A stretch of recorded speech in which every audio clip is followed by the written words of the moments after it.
Tough Bumps. My name is Matt Connerton, and of course, with us, as always, Eric Pilcher. He is the managing editor of the IrishTribune.com. Eric Pilcher, hello. Yes. Hello. Big things are coming out of the Irish Tribune. Yes. I can't share, but we got some awesome things going.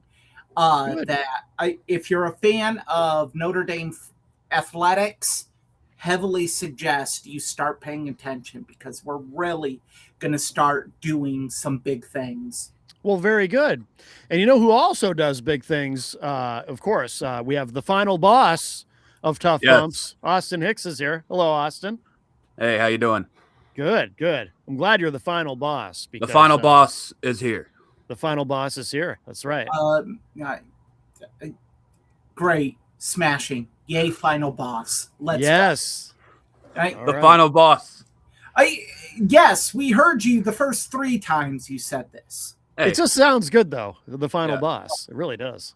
But it doesn't matter because next week it'll be something else, like the lost prostate exam of Tough Bumps. No, see what the final boss, it covers everything. You know, it's like it's like so I'm on the board. Is this your last title change? Are we hot-shotting another title next week? If something else comes to mind, I don't know. Beautiful. Look, what the final boss says is final. Okay. But if what the final boss says is final, then the final boss should be your final title change. It might be. I kind of like how it sounds. No, you can't say it might be. If it's final, it's definitive. Why are you arguing with the final boss? That's a good question, Eric. I don't think we should argue with the final boss. I will argue with the final boss till I'm blue in the face. Because we talked about it. What did The Rock say to that ref during the Mania 40 match? You count, you're fired. Oh yeah. If you argue, you're fired. Your ass. Yeah. You know me. You know me. I don't fuck around. Okay. Yeah, The Rock said a lot during that match. Austin, how about you go raise some money for us to get a new tape deck? Oh, okay. Yeah, I hear that's going around right now. Do you know the reference, Austin? Because I know you're not necessarily. He isn't privy to this. Yeah. Oh my God. Our favorite lol cow needs a new tape deck. And he is seeking people. Initially, the tape deck was $200. Mm-hmm. Yeah. Initially. And, before him and his little dingleberry huggers come on here, we can go to video and prove he said a new one would cost $200.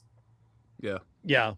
That's a lot. Now, in the span of a month and a half, it has went up to $600 for a new tape deck. I feel like we need to offer more context, though. So, of course, we're talking about Crazy Joe and the Crazy Joe Show, which apparently has gone on hiatus. No, 50-50. New video was posted. 50-50. Oh, okay. I'm behind. But so he uses have a life.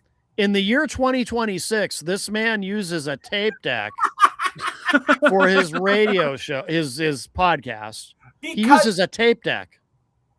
When you can go all digital with your music, but the problem is his technology is so outdated, he would have to upgrade his entire system to go digital.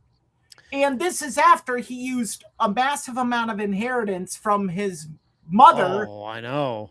To buy all of this equipment that just pretty much after 2 years went extinct. It's incredible. This guy, he could have everything he needs just on a laptop and do his show. He could go to a pawn shop, but spend what it would take for a new tape deck and everything digital soundboard, digital everything. I'm going to say for a new tape deck, he could get the setup, not as good as what I have or Matt has, but it would be serviceable enough for him to do a show. Easily. Laptop, microphone, soundboard, done. Yeah. Yeah. And everything digital. He could literally get all the music he needs for his show. He could stream it from YouTube if he had to. And it would actually be better sound quality than this tape deck setup. It's just surreal. We're sitting here in the year 2026 even having this conversation about a fucking guy using a tape deck for his radio show. If we were having this conversation 20 years ago in 2006, it would be pretty weird too. I mean, I can't believe we're having this conversation. It's amazing to me. Hold on. I'm going to say something. Yes. When I was an on-air DJ for the Kirkwood radio station here in Cedar Rapids, yeah, we had a tape deck. Sure. But they also had a record player. Doesn't mean we used it. Right. We have a record player at WMNH. One of our hosts actually does use it. He brings in vinyl, but that's cool. Nothing wrong with that. No, I'm not knocking it. That's Some cool. hosts Yeah. actually used it. Yeah, yeah. Just if you're doing a typical show, there is no need Right. for you to use it. Right. We used a CD player, punch up the input on the soundboard, and go. Yeah. Yeah. He has made his life so much more complicated than it needs to be. And it's out of ignorance. It is Yeah. like an unwillingness to learn. He literally wants everyone to do it for him Oh, yeah. Yeah. because he's talented. Yeah. And I guess the talent doesn't have to work for anything. Yeah. And if you try to tell him anything, he just gets defensive and says, don't tell me what to do. I know, because I tried back when before everything went to shit between he and I, which was like, can you believe it's like 6 years ago now, coming up on 6 years. I tried to help him. I tried to tell him, dude, you don't need all this stuff, and I like, he should pawn, you mentioned pawning stuff. He should take everything, all that equipment, and pawn it. And he'd probably have enough money to fix his car and get a computer that he could use to do his show. I mean, who cares? I mean, it's fun to rip on him because, like, the just lack of self-awareness. Yeah. Like, he thinks he has all these great numbers with this radio station in Perth, Australia. Yeah. But if you go to their Facebook page, they advertise every other show but his show. Right. They will advertise shows that air during the overnight hours over the Crazy Joe show. Yeah. So it's like your 13,000 listeners, which I doubt that's a real number anyway, but let's say it is all a built-in audience. You have not farmed that audience. No. That is not cultivated by you. That would be like ESPN sharing one of my articles from Irish Tribune and me jumping online saying, oh, I got over 1 million hits. Well, of course I got over a fucking million hits. My article's on ESPN.com. It's a good analogy. Yeah. So yeah, I got 1 million hits. That's like when I joke around that I have a local news Emmy. Mm-hmm. Technically, I do have a local news Emmy. I was in the credits of Epic Surge, a documentary that won a local news Emmy. But the only reason I was in the credits is I contributed to the news broadcasts that were included in said documentary. I did nothing with the documentary. Right. But I had to be included because news footage that was used, I was a production assistant for. Yeah. It's just like, dude, you're not talented. You're not good. All of your numbers are people that laugh at you or just by pure happenstance happen to be listening to you. Right. I will put our numbers and Billy Painter's numbers and Femiaz's numbers. Femiaz has a huge subscriber base. Yeah. Up against his any day of the week. And he'll be like, oh, well, you guys only have 4 live listeners. Really? I see our TikTok likes and our TikTok reposts, and our Facebook likes and our Facebook reposts, and we're doing very solid numbers there. Well, also most people, the way they get the show, that most people just get the podcast version of the show. Yeah, they don't anyway. Just say they watch subscribe to live. it. We do Yeah, it yeah. at 4:00 Eastern on a Sunday. It's Yeah. not as if it's a great primetime slot. Right. Right. So yeah, him and his followers are what happens when parents drink a ton of alcohol while the baby is in the womb. Yes. They, Fetal alcohol syndrome. Yeah. Yep. If you want poster children for don't drink while you're pregnant, listen to the Crazy Joe show. And you'll be like, absolutely. So I looked up what a tape deck is.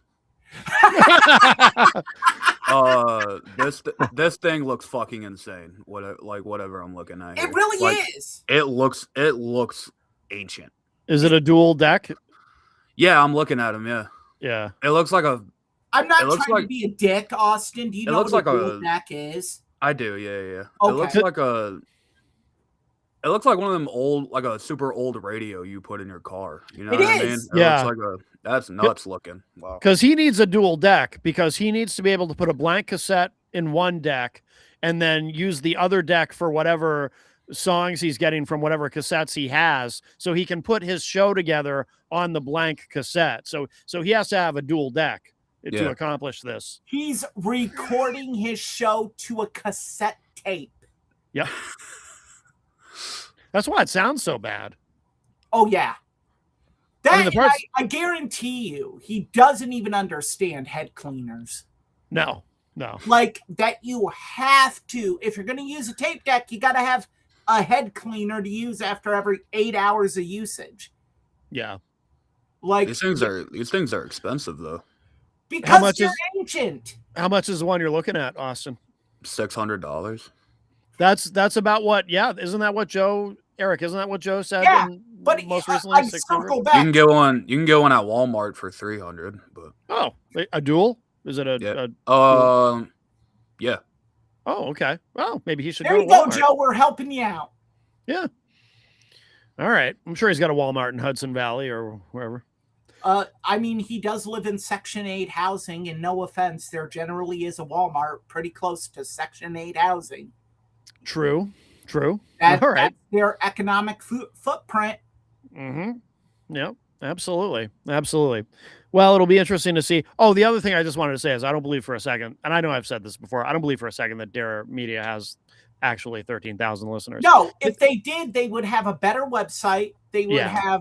they wouldn't use AI generated advertisements, and they would have a larger Facebook presence with a Right. verified Facebook profile. Yeah, they have almost no social media presence. Yeah, so no, none. it's all odd. fake anyway. Yeah, it's all fake. It's just, the guy running it there, Scotty. He's clearly doing the fake it till you make it, which is fine. I mean, look, I tried to be nice to Scotty, Mhm. and I stand behind my initial point on him. If you are silent towards a bigoted racist, then you are in fact a bigoted racist. Full stop. Well, not only silent about it, but actually platforming him. Yeah, Literally. like if you're going to let him be on your station, knowing everything, we sent you actual footage of him calling our friend Billy Painter's sister an N-word lover. Yeah. Like, that is as racist can get. Mm-hmm. And you're like, well, he explained to me this situation. What situation is it okay to call someone that? Yeah, I know. It's crazy. Like, what explanation did you get? And you're like, I get it.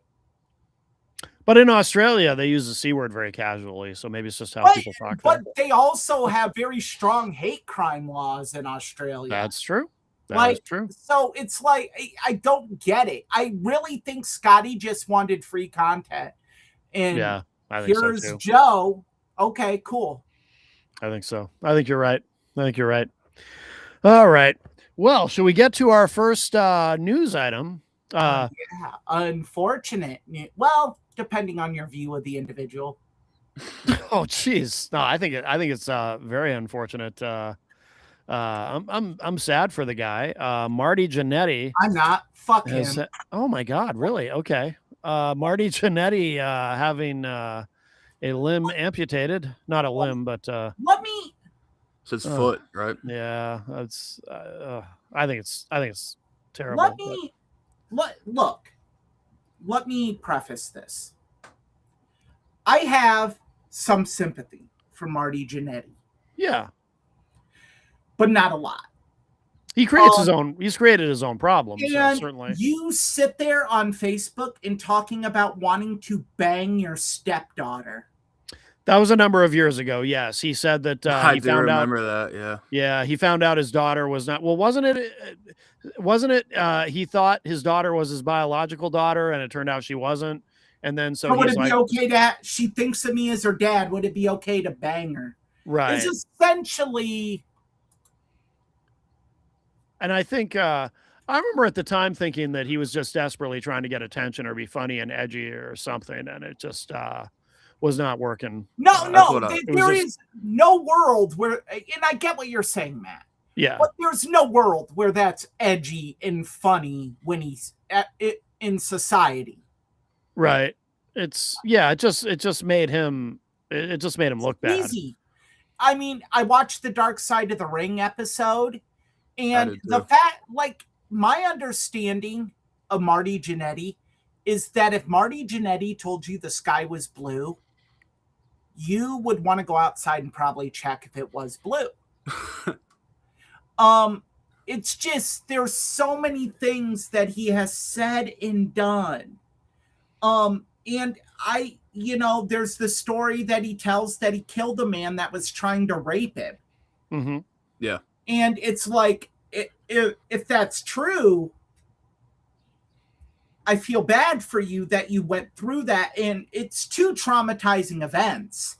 I mean, Scott Hall killed someone in self-defense, and look at what it did to Scott Hall for years. Yeah. Yeah. But with Scott Hall, I believed it. With Marty, I was like, I don't know. Mm.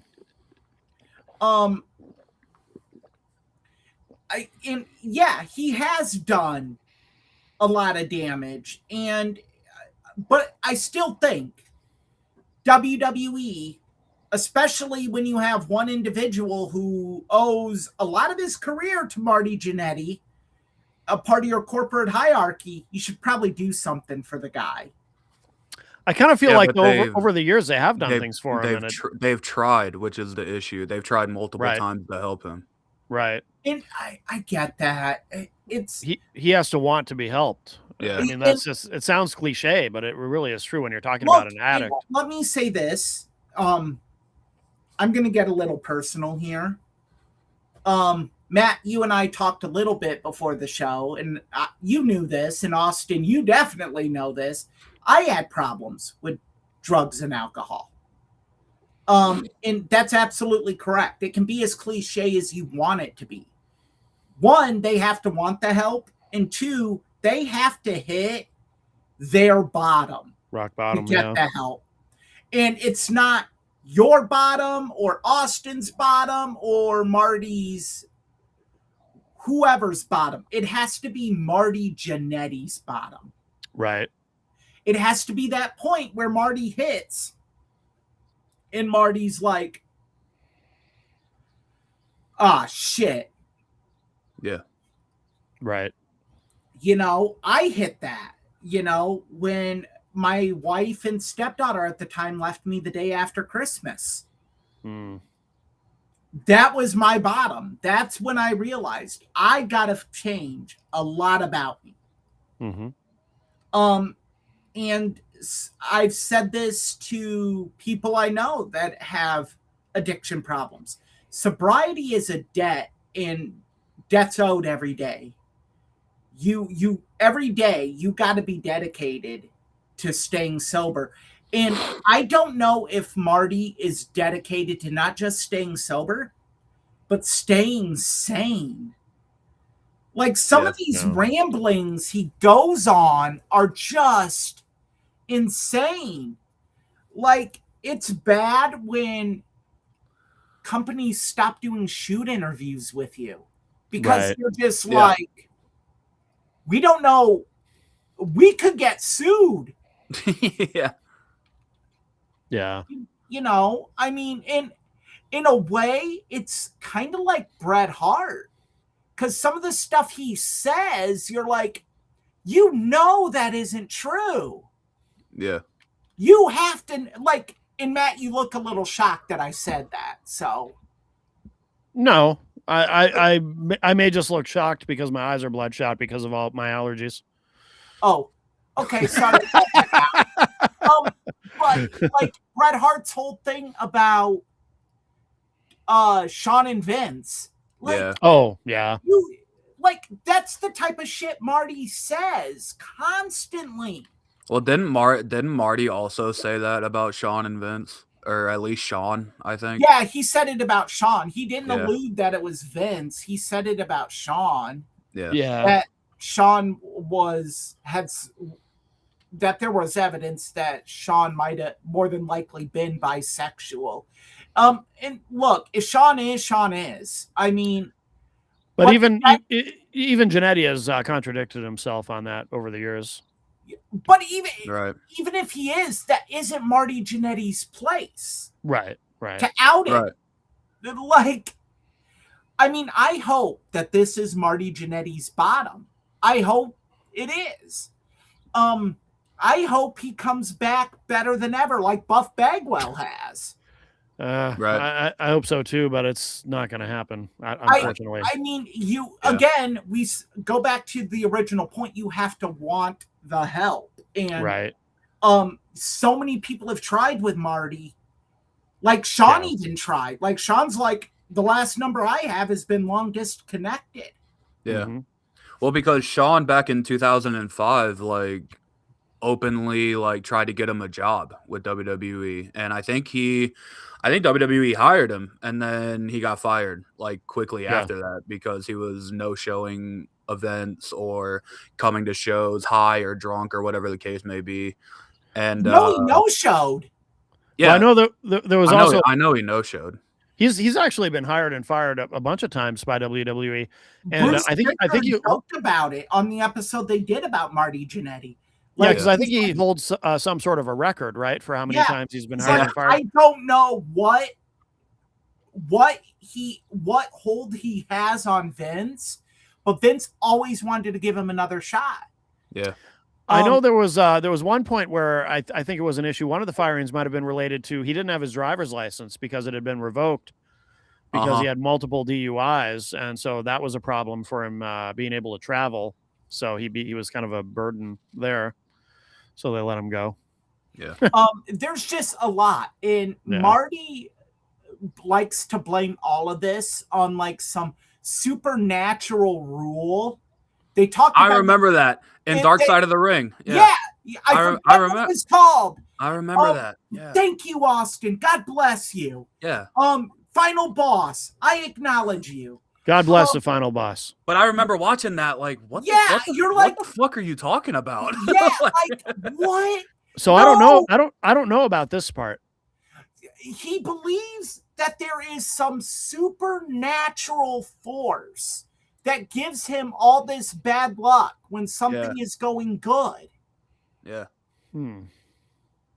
Okay. Like he thinks it's like I don't know if he said it's from like God or something, but it was like he said like some supernatural being keeps holding like a cloud over Huh. him. And like I'm looking it up. every time a little bit of good happens in his life, it's like a string of like bad things Yeah. after that. And it's like, no, it's like this is all on you, dude. It's Right. like Right. Yeah. He's Yeah, making like- excuses. Yeah. yeah, exactly. No, and it's just like the ultimate it's like the ultimate cop out. Yeah. Oh, absolutely. He calls himself God's amusement toy. That's what it is. Yeah. Wow. I remember that, yeah. And it's like, bro, one, I've read the Bible 3 times. God doesn't act in that way. Yeah. Like, whether you're religious or not, fine. Whether you believe in a higher power, fine. Let me tell you, based on the scripture, God does not look at anybody, even the most vilified person ever, as an amusement toy. Yeah, certainly not New Testament God. Old Testament God, little different vibe. So I mean, I guess. Well, I'm not wrong. Anyway, sorry. But yeah, Right, just he kind of refers to himself as the Gat. What does that mean? God's amusement toy, Yeah. which excuses any of his bizarre behaviors.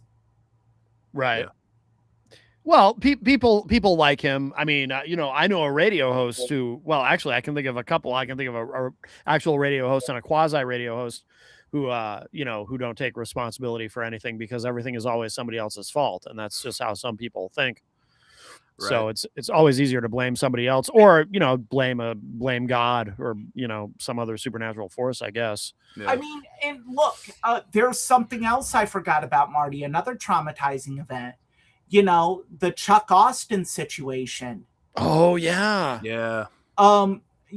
Paralyzed a man. Yep. In the ring. What Yeah. was it? Was it their finishing move? The Yep, rocker dropper. It was. Yeah. And Chuck Jannetty Austin had to took it pay wrong.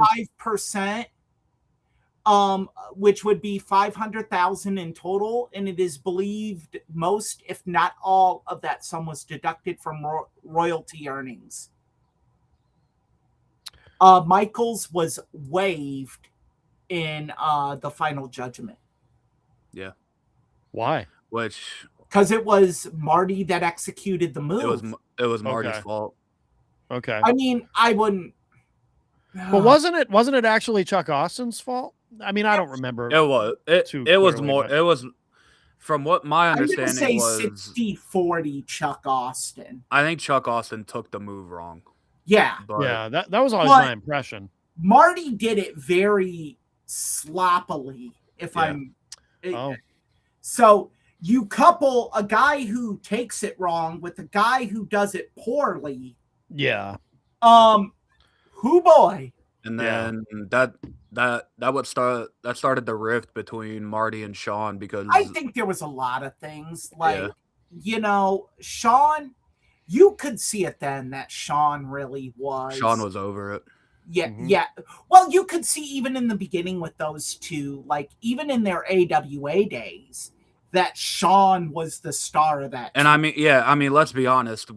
If you go back and watch a Rockers match, like Sean is circles ahead of Marty. Like let's just be honest. Like Sean was always going to be the guy that made it out of that tag team. I mean, is it fair to Marty Jannetty that the term that we use for any tag team is like, oh, who's the Jannetty of the tag team?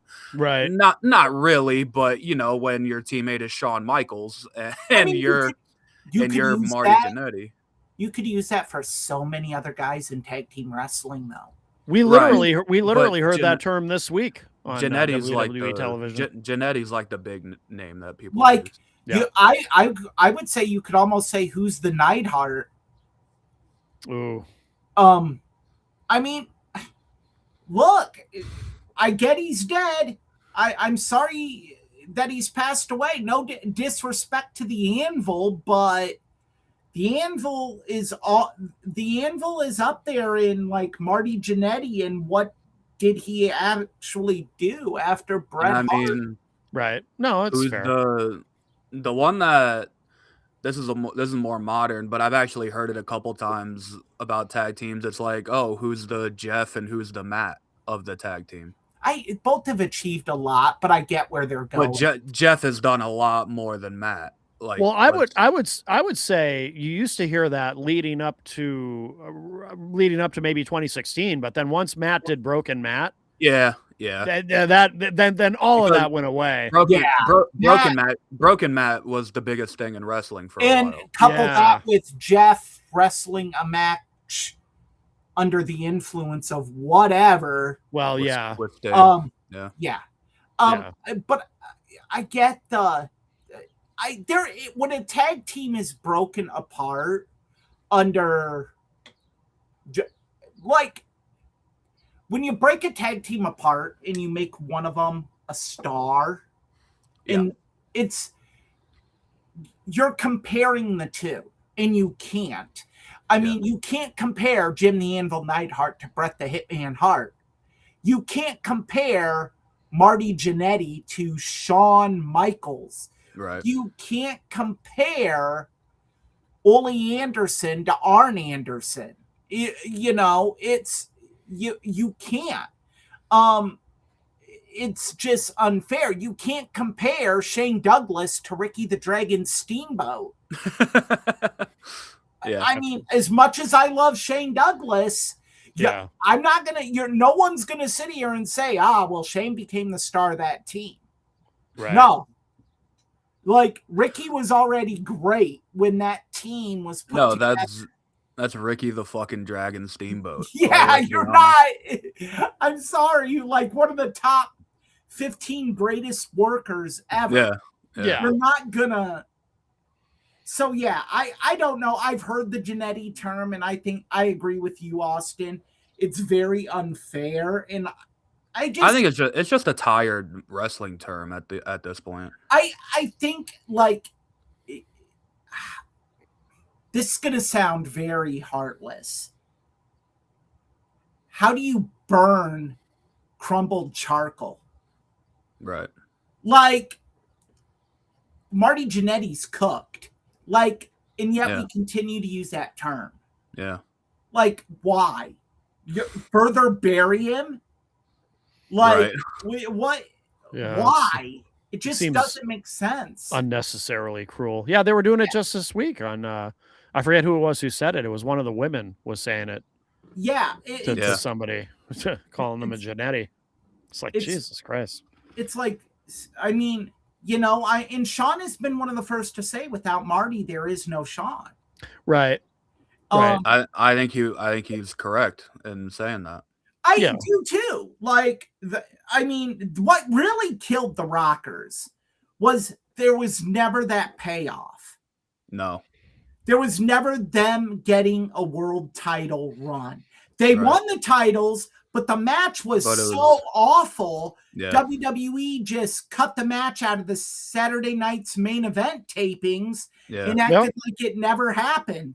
The Phantom title reign. There was also, unless I'm misremembering, there was no payoff to the breakup of the Rockers either. They had this little mini feud. Austin Gat. Yeah. Remember, Marty got suspended. He failed the drug test. Yeah. No, they did end up having matches though. Marty on Raw. Marty won the IC belt from Shawn, didn't he? Like a year after. Yeah.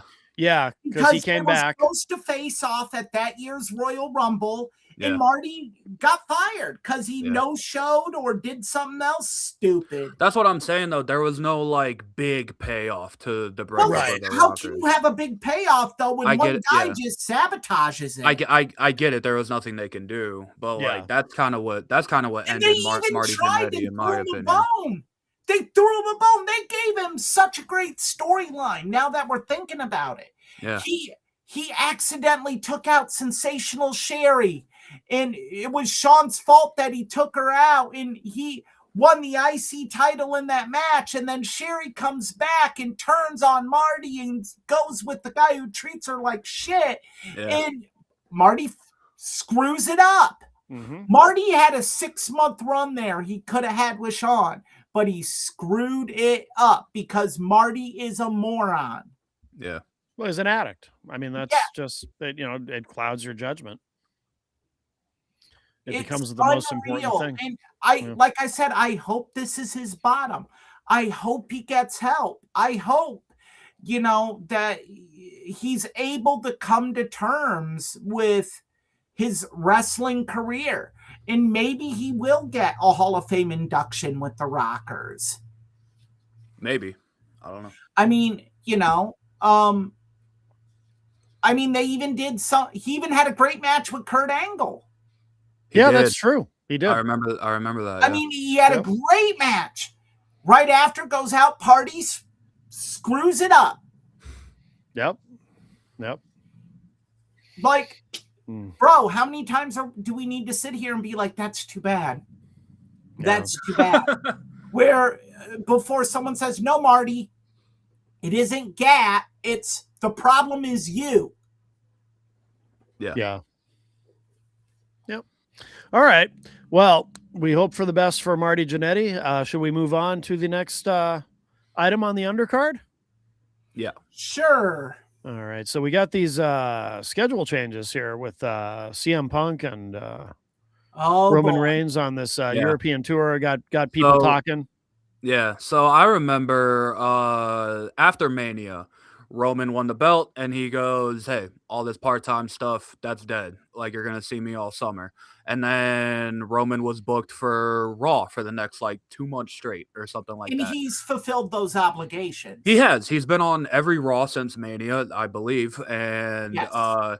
then reports came out that Roman was took off pretty much all of June. I think it was June. I'm pretty sure. And keep in mind that this coincided with a rumor dropped by, I forget which one, that Roman was unhappy with TKO's involvement in the current product. Yeah, which that's like pretty much all the talent now. But it was, and everybody was like, "Oh, here we go, part-time Roman's back," and all this other stuff. But this is just the IWC, because of course it is, making nothing out of something. Because if you really look into it, WWE has some shows overseas coming up, like Clash in Italy. I think June. The main event has already been booked. Yeah, it's Cody Rhodes versus Gunther. And then I think in June they're going to be in Saudi Arabia, I believe, or something like that. And Roman isn't going to be on either of those shows. So it makes sense to not have the guy around if he's not building to a match anytime soon.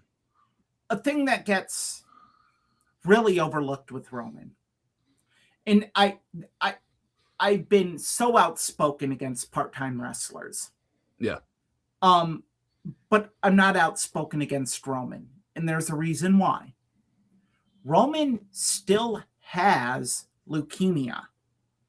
Roman every day takes a pill that is a chemo pill, basically. Right. Which he'll have to take for the rest of his life, I presume. Yes. Yeah. International travel wreaks more havoc on him than any other talent. Yeah. So it's very hard on him. And so no, you don't want I feel bad for the international fans that they don't get to see him, but do you want to risk 3 months of Roman in America for 1 month of Roman internationally? Especially when you already have the main event for Clash in Italy set up. And it's like a thing with Roman traveling internationally. It's not like he never does it. Like when there's a big show overseas, like when there's like the big Saudi. He's gone to Saudi. He's gone to Saudi. I think he was in the when they went to Perth this last time he went. Mania is going to be in Saudi next year. Roman will be there. But, if it's just a pay-per-view in June, that is just, 1 month of build-up, pay-per-view, and then the build-up's over. You don't have him for Survivor Series, for SummerSlam, because he's recuperating.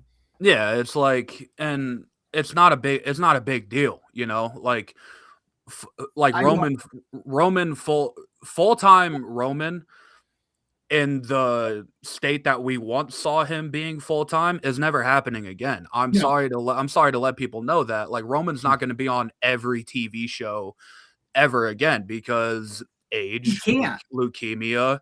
I assume he's making big money. So and like 5 kids. Yeah, and it's just twins. It's just seeing Roman every week is cool. And credit to him, he's been on a lot of TV since Mania, so I give him a lot of credit for that. But in like Big Dog Roman being full-time, his full-time schedule during those years, that's over. That's never happening again. And I think, like, wrestling fans, more than any other fan base, lose sight of the personal side of these guys. Oh yeah. And you can't. I get we're fans and we are granted more access to these individuals than any other professional athletes. Yeah. Let's be real. Situations like what happened at WrestleMania don't happen in the NBA, the NFL, the NHL, MLB. No. They don't, because security is thick at those hotels. Yeah. If they go to a restaurant after a game, they have a security detail with them. If they go to a club, they're in a roped off section. Yeah. So I think we get very, very greedy and very, very cold and callous towards them. And we forget things like Roman has leukemia. Yeah. Or CM Punk, someone else's whose schedule changed, is 47 years old. That's what I was going to say. On the other side of the coin, you have CM Punk, where he's 47. I mean, he's in wrestling terms, he is old, as much as Punk doesn't like that word, apparently. It is. And look, you got to understand, since he came back from that tricep tear at the Rumble a couple years ago, he's basically been full time. He's wrestling. Right. He's wrestling on TV. He's doing live events. He hasn't really missed much shows. And while he was world heavyweight champion, he didn't miss a single show. He did every live event. He did every Raw, every pay-per-view. And if the guy wants a break, the guy has earned a break. Like, let's just be honest. Like, if he wants to take some time off, he has earned the ability to take time off. And you want him to be able to have that because you don't want him getting hurt again. Yeah, hurt, burned out. You have him, sorry to cut you guys off, and you have him fresh for SummerSlam. Yeah. I can't state this enough. People are sitting here getting pissy over international dates and totally forgetting the bigger picture. Like, you don't have to have every big name talent on these international dates. No. Anymore, because they do them so often. Yeah. I remember in the Attitude Era, they went once a year for international. So you wanted to have all the big name guys on those tours. Yeah. But we just forget. And it's just it's so stupid. Yeah. The IWC just STFU. Just right. And it's like the bigger picture here is SummerSlam, obviously. We don't know what Roman's doing at SummerSlam, whether it's Oba or Seth or somebody like that. If I were a betting man, I think Punk and Cody happens at SummerSlam. That's just my opinion. So Cody can do the international stuff. Cody's, as much as he likes to say he's QB1, he does all those shows, and that's fine. Mm-hmm. But do you really need Punk there if the bigger picture is one of the biggest matches WWE can do right now with him and Cody, and risk him getting burnt out or not creatively involved or hurt, or he gets injured? Yeah, or which is the worst case scenario. And for Roman, who knows what the match for SummerSlam is for Roman? I personally think it's going to be Oba Femi, but I don't know. Really, you think so?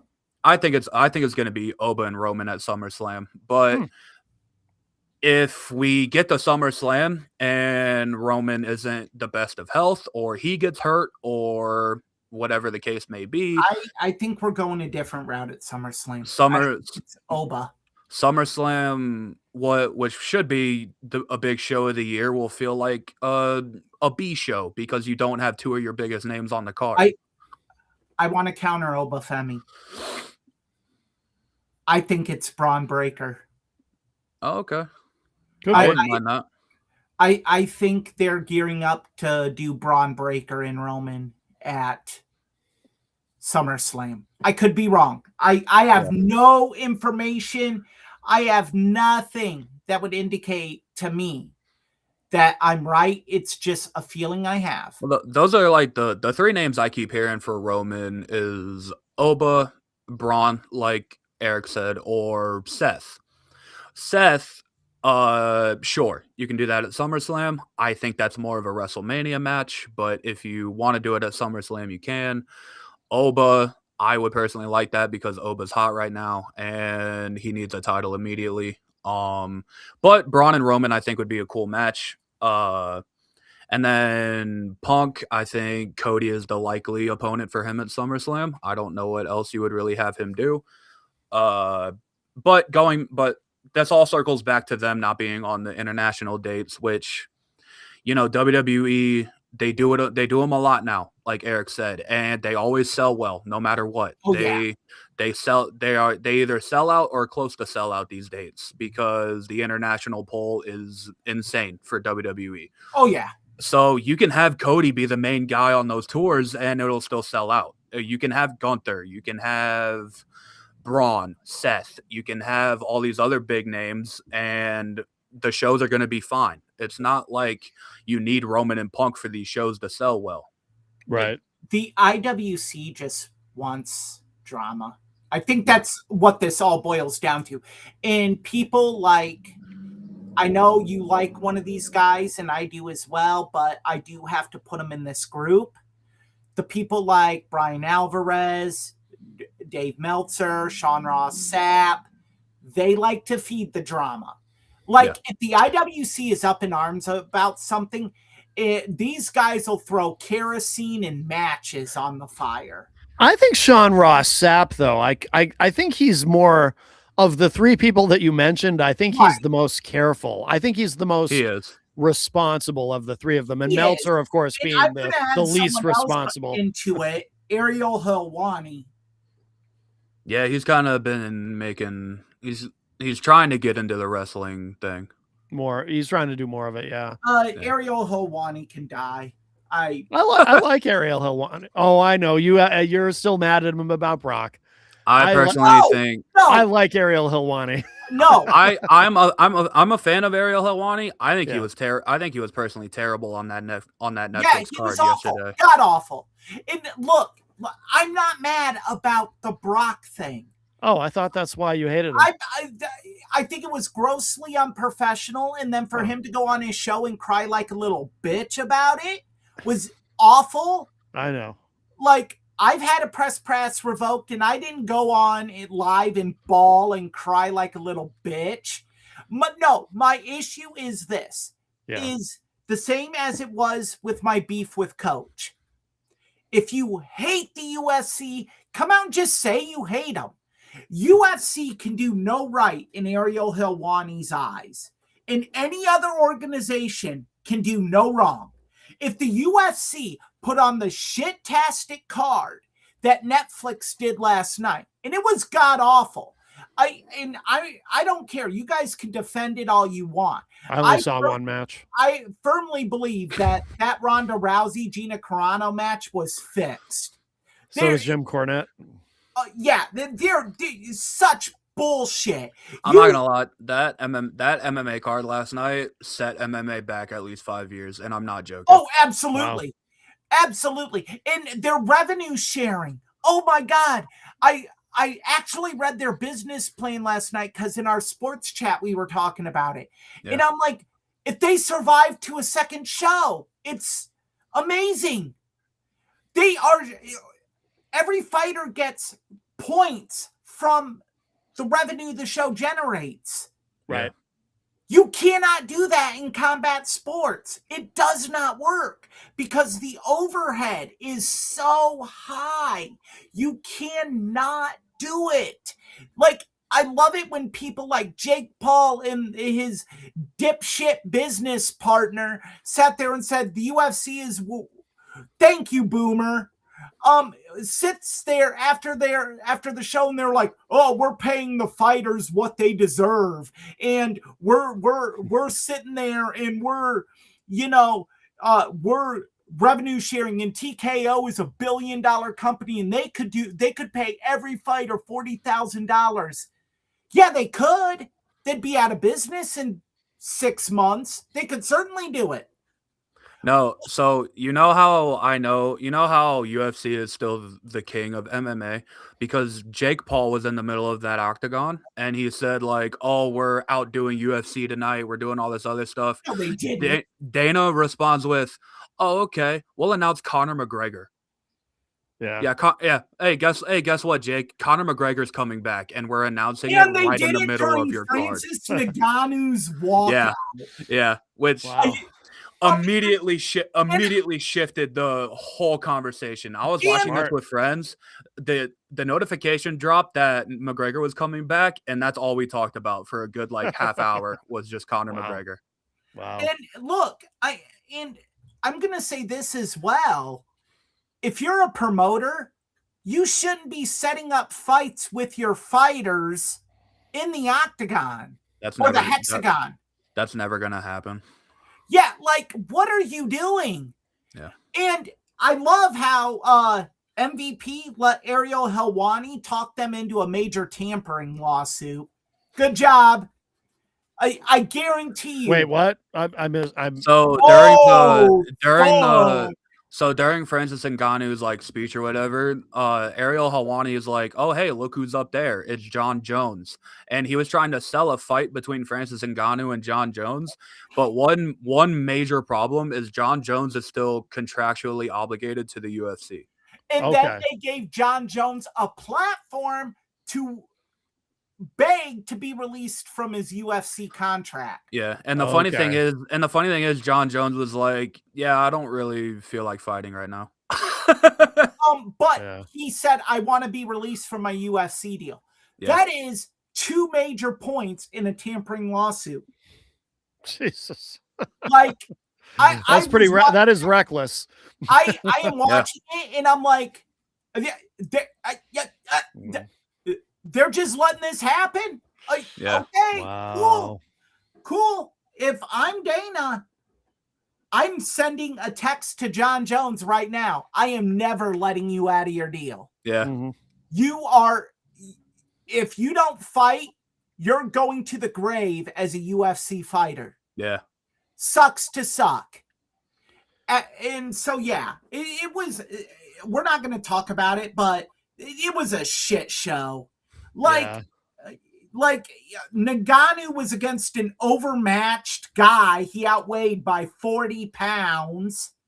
Mike Perry fought a decrepit Nate Diaz. I thought slow as molasses in January. I thought Nate Diaz was going to die in the octagon. No joke. Really? Yeah. I was watching it in Austin. Did I or did I not say Nate looks awful? Yeah. Did he really? Yeah. He looked bad. He looked really bad. Bad. It was bad. Like I was literally like, retire now. Like just walk out of the octagon because this is not working. Yeah. If MVP has a second show, I will be shocked. Yeah. The only thing I saw, because I was at a show here in Manchester. You missed nothing. So I got home just in time. You saw better MMA in the mosh pit than you would have on the MVP card. I did see there was much moshing, but when I got home, so Jenny had it on. She had Netflix on, so I got home just in time. And by the way, they got this was sloppy. They got on the tail of the tape. They got Ronda Rousey's age wrong. They billed her as being 37. She's 39, and just little details like that matter. Just in terms of looking like you know what you're doing, and then but yeah, that was a quick match. And if you look at that fight and you sit there and you tell me, oh, that was all Ronda Rousey's skill, I can break down the tape with you and show you in my 20 years of watching MMA how I know with 95% certainty that was fixed.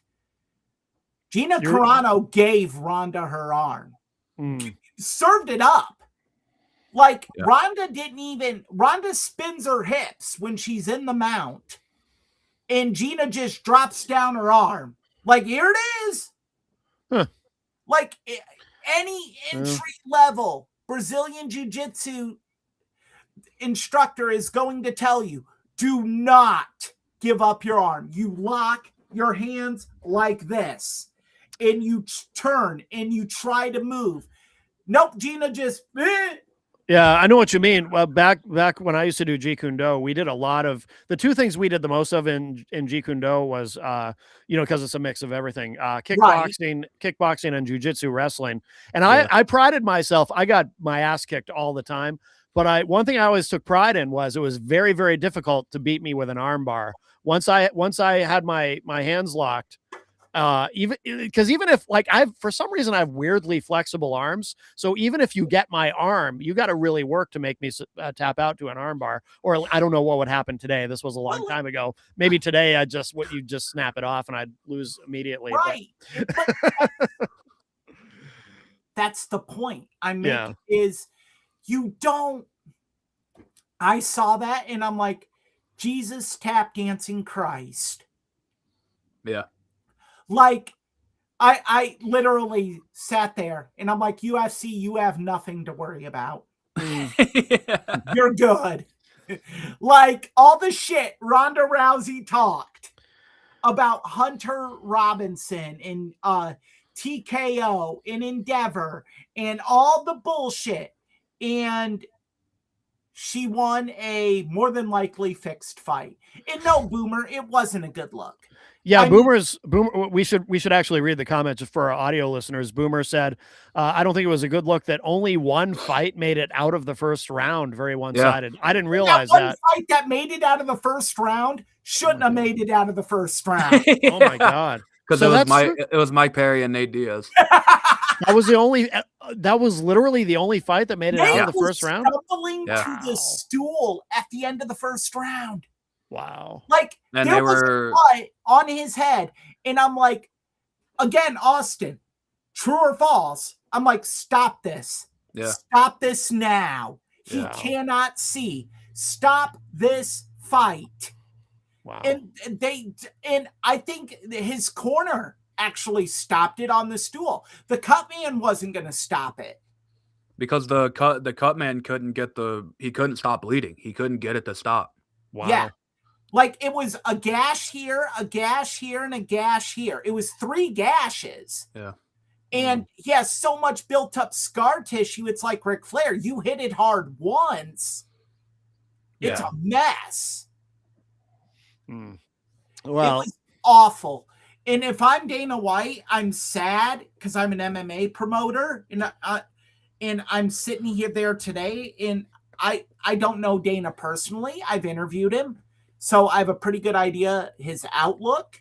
He's sitting there like, what a bunch of fucking morons. And then he's immediately like, shit, I'm going to have to clean this mess up. Yeah, but he's not worried. I agree. He's going to have to work and make this right. Because it's like, when I watched this last night, I hearkened back to when Strikeforce was on CBS and Josh Thompson's ear exploded on live TV. He had a cauliflower ear and Jimbo punched it and his ear literally exploded. Oh my God. And I was like, oh my goodness. Wow. Oh, I'm like, it's like that episode of Seinfeld, Kenny Rogers Roasters, when Jerry's friend is like, that's not good. And he's like, that's not good for anybody. That's exactly what I was thinking last night. And I'm pretty sure what Dana's saying today. That wasn't good. And then that wasn't good for anyone. Right. Yeah. If they have the bankroll for a second show, God bless them. They're way better off than I thought, but I don't see it. Well, should we move anything else on Orton and Roman? And we haven't talked about Orton yet. I mean, I'm sorry, I meant Punk and Roman. No, Orton's next. We can move on to Randy Orton. Okay. Cut him some slack, people. So Randy Orton, who we haven't seen since WrestleMania. Yeah. So there were rumors going into Mania that Orton was dealing with a back injury, which should be alarming because it was evident he was the back injury. he had a back injury that kept him out for basically 2 years. Yeah, he had fusion surgery, the whole deal. Yeah, and Twice. it was Twice. it was pretty noticeable that Orton was in a lot of pain during that Mania match. So yeah, and now the rumor going around is that he's off TV for probably the foreseeable future while he tries to get his back correct, and that It sucks. makes me think if that led to a pivot. I think it did. Because I really find it hard to believe that the only single solitary reason you did not have Orton win this match was because Pat McAfee didn't want to go any further. Right. There's ways you work around that. Oh, you don't need Pat McAfee to sell Randy Orton as a world champion. No, certainly not. Didn't need him at all. I think the back injury, and I don't think Pat said, I don't want to do this anymore. I think Pat had apprehensions about it and was really second guessing it. Those second guesses, coupled with Orton's back issue, they're just like, you know what? Well, yeah. We're just going to go this direction. I mean, at that point, that's all you can do. It makes sense. Yeah. Like, because I've always felt this in the business, that if a guy is second guessing the direction, you don't go in that direction. Mm-hmm. Because he's not going to be fully vested in it, and the product isn't going to look good. Yeah. So I don't know. It just sucks because if it is severe, this is the end. Yeah, probably. He's 45. He's 45 years old. I mean, and I'm going to say with the injuries he's had, it's more like 50. Like, there's a difference between your biological age, Matt. You said this perfectly. There's a difference between your biological age and your wrestling age. Yeah. Randy's biological age is 45. Wrestling age, he's over 50. Well, no, his not to nitpick, but just because I've read a lot about this, his chronological age is 45. We don't know what his biological age is, but his wrestling age probably is 50. Yeah. Oh, over 50 easily. Like. But his biological age, he might actually be much younger. And because he's an athlete, he probably is biologically much younger than 45 to be able to perform at the level that he has at the age of 45. He's probably in his 30s, his late 30s biologically. But chronologically, whatever. I wandered into the weeds. I know. It's just something I'm as I get older. This is something I've been researching a lot. Dr. Matt. It just really sucks, man, because this latest run with Orton, he had some like really good matches, I thought, during this run that since he's been back, and I loved his match with Cena. Yeah, the Cena match was good. His match, both matches he had with Gunther, I thought were really good. Yep. And we're not getting the payoff to the return of the Viper. No, I don't think we are. Right. Like everyone's like, oh, the WrestleMania match was the payoff. No, it wasn't. That was the start. Yeah. When he did the Punk kick, that was the start of the Viper. And we're never going to get that payoff. Because that's very sad. Now, when he comes back, or to be honest, even if he comes back, he doesn't come back as a heel, in my opinion, because it's Randy Orton. He's going to come back and people are going to miss him, and he's going to be a babyface. So this whole heel run that he was about to go on probably is never going to happen again for him. And that really sucks because I think Orton is one of the best heels of all time. And I don't know what Orton looks like when he comes back, because the big rumor that his back was so messed up is because of the RKO. Because if you really think about it, at how tall he is and how high he has to jump to get people's head, he's basically taking a back bump every night, and a high back bump every night for the RKO. I don't know if he comes back and he has to change his moves around more than he already has. I I don't know if the RKO is a viable move for him to do anymore. That never and- even occurred to me till you brought that up. But Right. that's a great It point. didn't me either. Yeah. I think I hate being this guy, but I've always said great athletes and great wrestlers deserve to go out on their terms. Yeah. There's a time, though, in certain situations where someone needs to come in and say, it ain't your night. It's time. And Yeah. I firmly believe someone needs to do that with Randy. Yeah. It sucks. I think there's only one person that could do it that he would listen to. And thank heavens that one person is in charge. Yeah. Because Triple H obviously has a deep connection to Orton. Orton is his mentor in a lot of ways. I think Triple H is Orton's mentor. You said Orton is his mentor. Sorry. Yeah, that's what I meant. I think a conversation definitely needs to be had with Triple H and Orton. Like, hey, like we might have to call it here soon. And that really sucks. I don't think soon. I think it's if they say we have to go in again, you gotta. Oh, if he needs to have surgery on his back again, he's done. Like, let's just be honest, he has to be done. Like, I think you gotta say, hey, let's make you a backstage producer.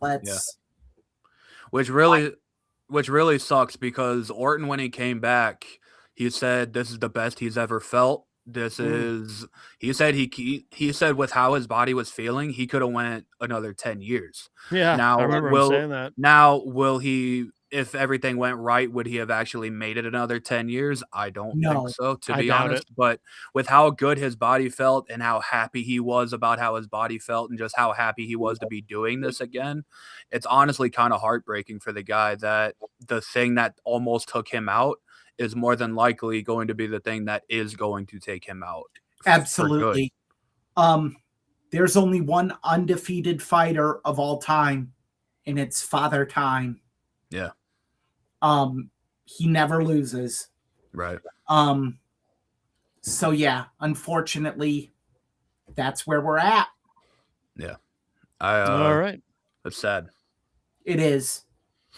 If there's a guy that deserved a retirement tour, it's Randy Orton. It was Randy Orton. Yeah. That's true. That's true. And look, maybe he just needs some rest and when he comes back, maybe we can get that retirement tour. But I hope as it's standing right now, it doesn't look good for the guy.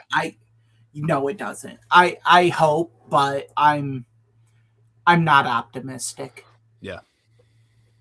All right. Well, should we move on to we have one more item on the undercard, something happier. Something short, and it should be short and sweet. Yeah. Io Sky marrying Io Sky Evil.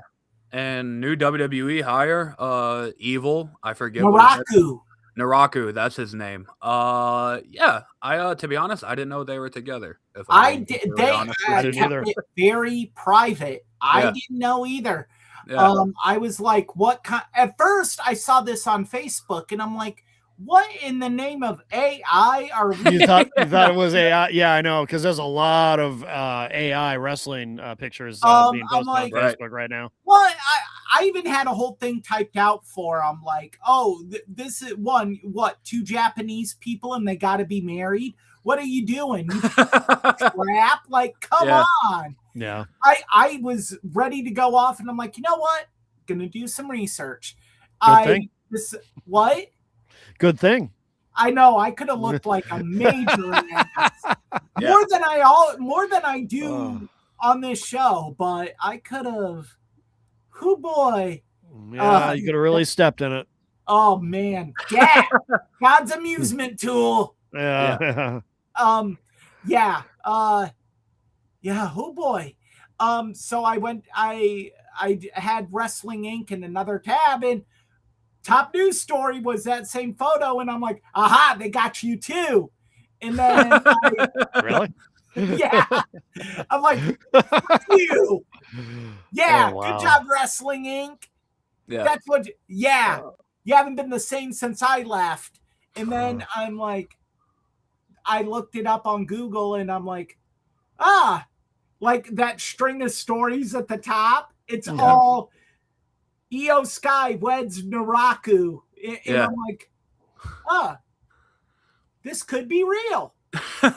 Yeah. Yeah. And then I saw Io's Instagram, and that confirmed it. I saw Io. Yeah. I saw Io's Instagram, and I was like, "What the fuck? They're together." And but yeah, I mean, it's cool. Good for them. I assume they're gonna have a honeymoon, which requires time off. I don't know how that's gonna look, but I mean, it sucks because you just had Io get this big win over Asuka. And I mean, and Evil gets creative time to find something for her since Ripley is on a Evil different show.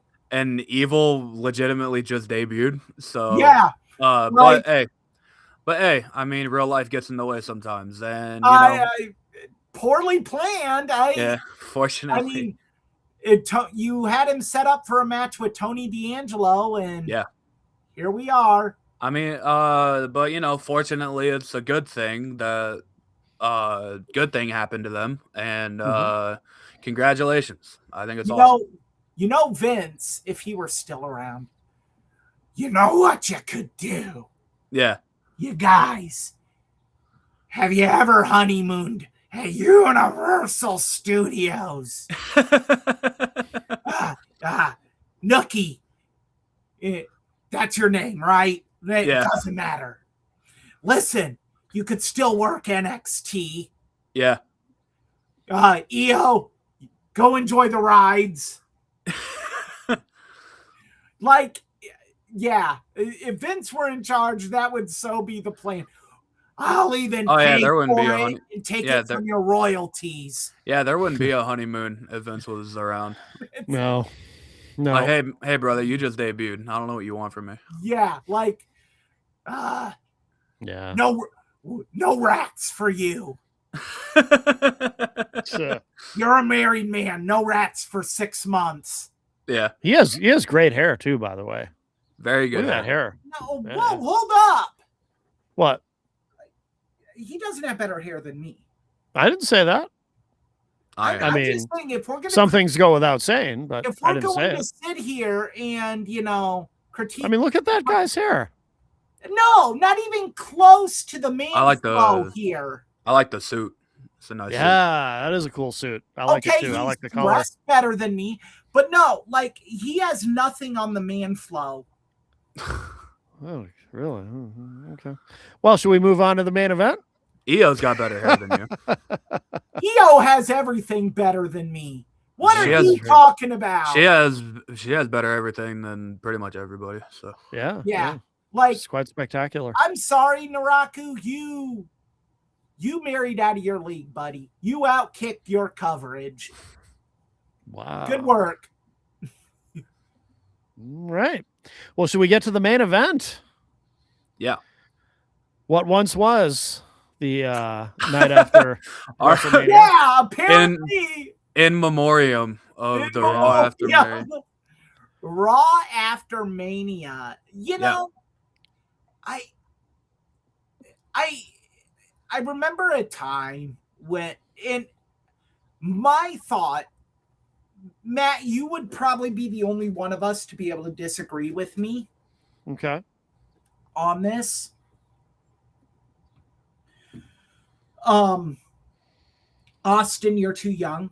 I think when the night after WrestleMania really became a big deal was the night after WrestleMania 11. Because going into that, set a little backstory for you.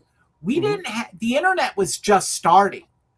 We didn't have insider info. I mean, we had the after mags that gave insider info, but those didn't come out until after events. Well, there was also Meltzer's mailing list, his newsletter, which was literally a newsletter at that point. If you were a kid, your parents weren't going to pay for that shit. Right, true. Yeah. But so I remember my buddies and our thought process was that, because I was in middle school, our thought process was the night after WrestleMania 11, they were going to set up a Diesel Shawn rematch at the very first In Your House, which was a month and a half later. Mm-hmm.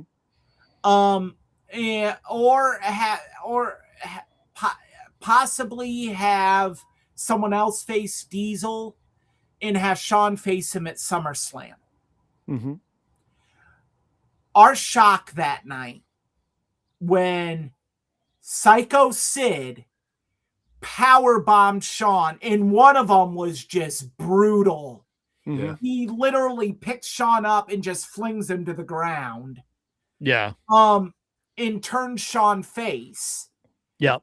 We were shocked. And to have Diesel come out and basically save Shawn. That is, to me, when the Raw after Mania became must-see TV. Yeah, I think that's a good insight. It was, at one point in time, it was the most anticipated Raw of the entire year. Was the Raw after Mania. It pulls the highest rating, I think, right? There, because I remember on WWF TV for the next 2 weeks, they showed that nonstop.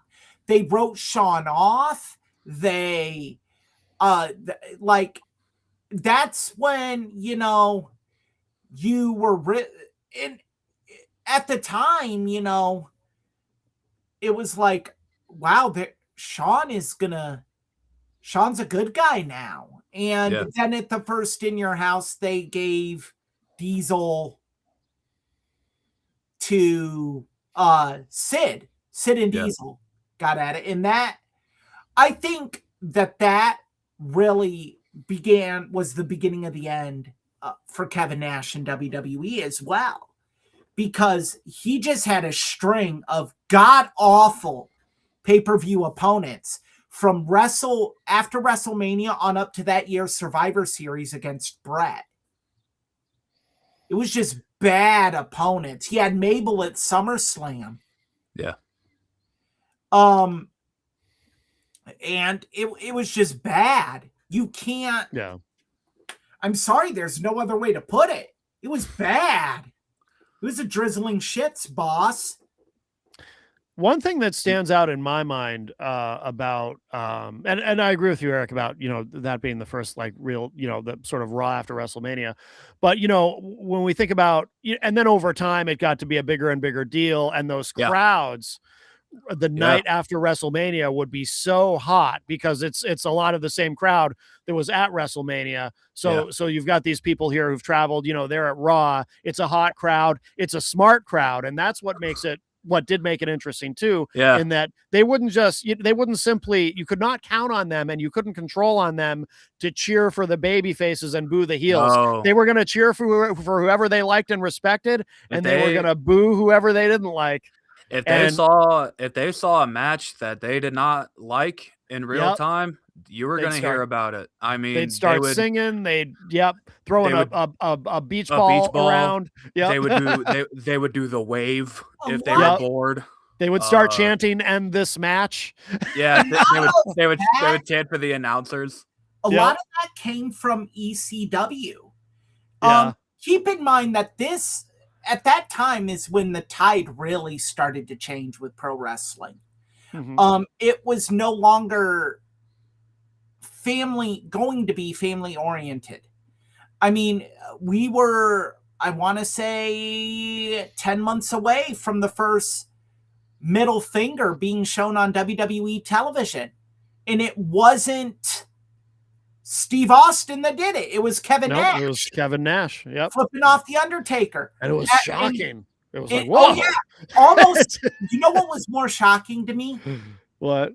Kevin Nash yelling "motherfucker" after Bret Hart caught him with the roll up at Survivor Series that year. Yeah. Do you actually? I can't remember though. Do you actually hear him say it? I remember hearing his mouth moving, or seeing his mouth moving. Rather, you see his mouth moving. Right? You don't actually hear him, but you see, but you know what he said. There's no denying. Yeah.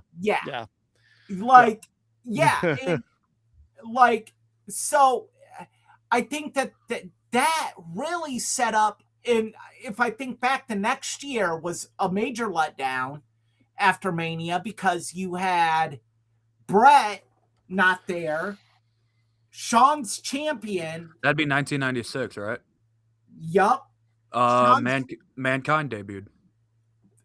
Oh, Absolutely. Yeah. Good job, Austin. I forgot about that.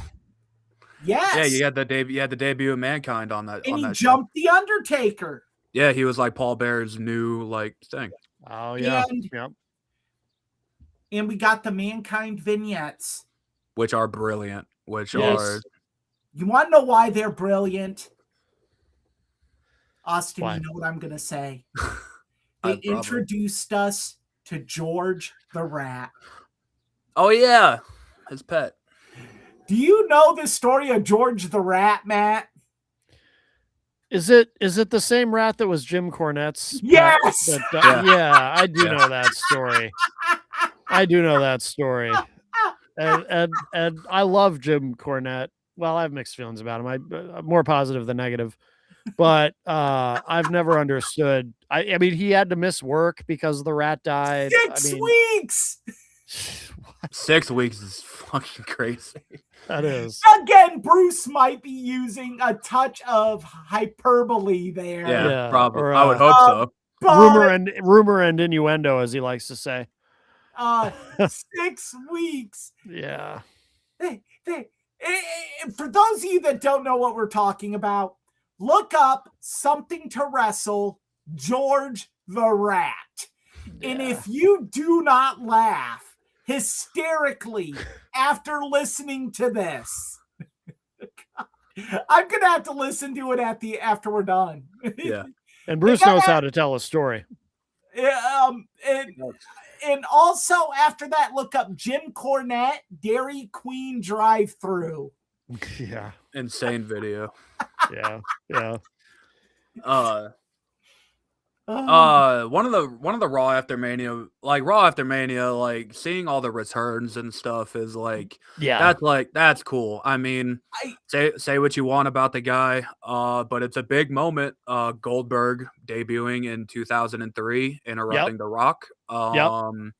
Perhaps the biggest Raw after Mania return of all time. 2012, Brock Lesnar. I mean, we say it's kind of like the easy answer, but I mean, when you think of how big that moment really was in real time, that is it was what? No, I'm gonna let you finish. I was gonna say, like that moment in real time, because it's 2012. Brock is fresh out of UFC. Yeah. There's no inkling that he even wants to wrestle again. And as far as everybody knows, him and WWE are not on good terms. And then all of a sudden, Cena invites The Rock out for a handshake. And then Brock Lesnar's music hits and the crowd loses their fucking minds. And there was an undercurrent that Brock could be coming back. Well, there's always the big rumor that Mania 27 was supposed to be Brock and Undertaker instead of Brock and Triple H. They just couldn't get a deal done. But there was always like, I remember going into that night, everyone thought he was going to come back at Mania. Yeah.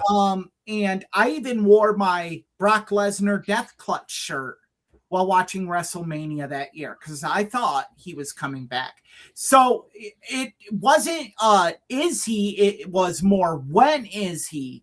But the fact that you knew it was going to happen and the crowd still popped like they did. Yeah. Because it was real.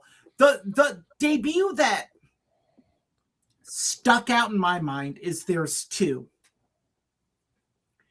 In both, I think it stepped up a notch when the NXT people started getting called up the night after Mania. Yes. Yeah. Yes. Yeah. Because the most memorable for me is Paige debuting winning the Divas title, beating AJ Lee for the Divas title, and then another one. Even though I'm ashamed to say it, I was a mark for these two. Oh, I was gonna bring this up. I was gonna bring that up. Enzo and Cass. I was a mark for them too. I love Enzo and Cass. Look, I don't give a shit what anyone says. Enzo and Cass was awesome. I agree. Absolutely. Because that was a debut where everybody was expecting it. Like everyone wanted And it. the crowd lost their mind. They're going word for word with Enzo during his like opening thing that he does. I even had it's electric. I even had the T-shirt, the WWE T-shirt that said "How you doing?" Yeah. Bada boom, realest guys in the room. How you doing? Enzo and Cass were so great together that, of course, Vince, he looks at this great tag team and says, "Oh, can't wait to split these guys up." Gives them a title. Never gives them a tag title run. Insane. I know, Like, but that was stupid. Yeah. I know, so dumb. Hey, I have. Oh yeah, go ahead, Austin. I was gonna say another underrated NXT debut for technically this isn't the Raw after Mania, but it was the SmackDown after Mania because it was during that time that SmackDown was on Tuesdays. Oh yeah. Shinsuke Nakamura's main roster debut. That was huge. That was another one where everybody was expecting it, and then the Miz comes and cuts a promo, and then you have Nakamura's violin player that used to play him to the ring during the takeovers. He starts the theme and the crowd loses their minds and they're singing his song and he looks like the biggest megastar in the world. So of course Vince does nothing with him, obviously. But right. that debut, he was the biggest name of ever. He was so good. I think back to Enzo and Cass's debut, and for that, and some of the things he said, like, "I will hit you so hard and put your lazy eye back to work." Like, you're like, oh yeah, like, oh yeah. He's one of the best talkers around that time. I mean, and so good, Enzo. We have learned so much about Enzo, mainly from Simon Gotch just burying him. Yeah, he don't like that dude. In a 12-minute shoot interview rant. I think when the build up to that is epic because they're asking about all these people. They're like, "Oh, he's great. He's a sweetheart." He's not. He's so good. He gets unsure of himself. And then they're like, "What do you think of Enzo?" "He's an abortion." Yeah, he just hates that guy. Yeah. Matt, what were you gonna say? Oh, so I have a memory of a Raw after Mania that's really, in my mind, kind of a negative thing, and I've always been baffled by it. And I can't tell you which Mania, I don't remember, but it was during a period where I was kind of checked out as far as I was so Vince had kind of chased me away from the product in a way that I was just watching. Basically, I was watching the show on YouTube, just finding segments that looked interesting during that period. But I would still watch, like a lot of people, I would still watch the Raw after WrestleMania. And I remember I turn on that Raw, and Michael Cole at the start of the show, he's addressing the camera directly.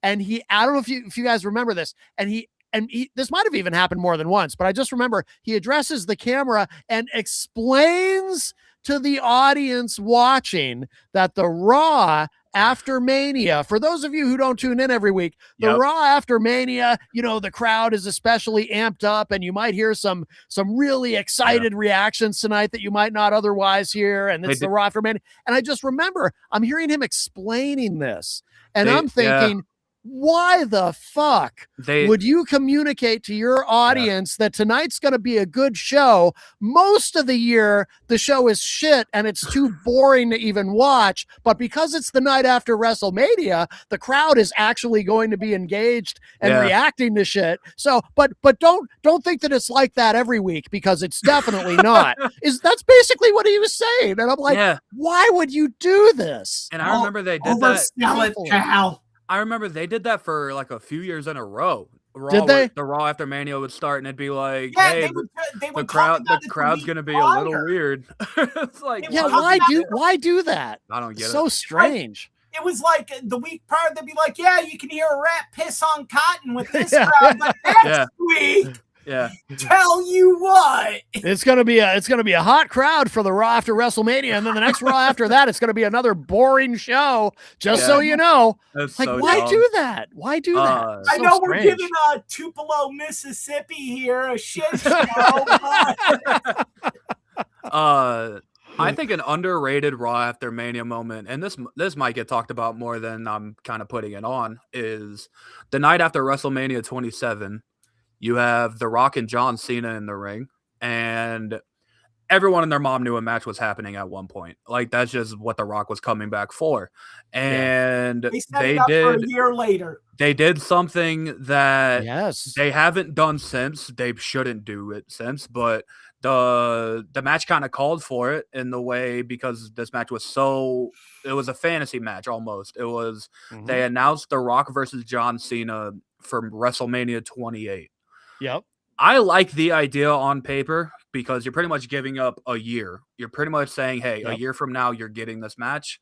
Yep. If you go back and watch the actual segment, though, the crowd dies a painful death because they realize that, like, one, you're not getting this match in your city, and two, you're not getting this match anytime soon either because it's happening a year from now.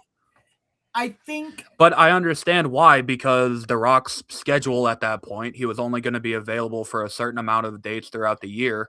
So you kind of almost had to do it that way. And I liked it because it was different. It was just something they'd never done before. Yeah, and I just thought that was cool.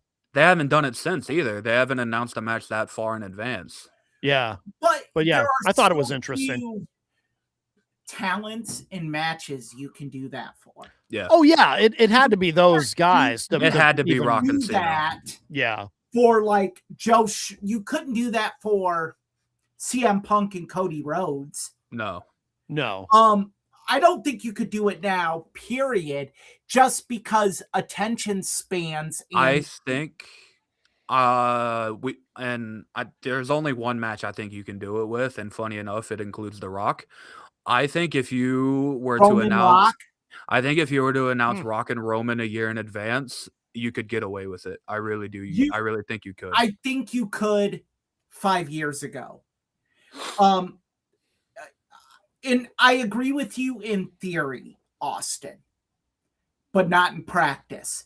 Because with the way The Rock looks now, no one's going to buy in 1 year he's going to be this capable of taking down the tribal chief. Yeah. Well, at this point, it's just fantasy booking because I'm of the belief that match is never happening now. But I think if there was one match that you could do that with, it would be Rock and Roman. I think that's the only match. Yeah. I don't think there's one. You need the star power to do it. Yeah. Right. And you need a logical reason for why they're waiting a year. It doesn't even have to. It doesn't have to be one the fans like.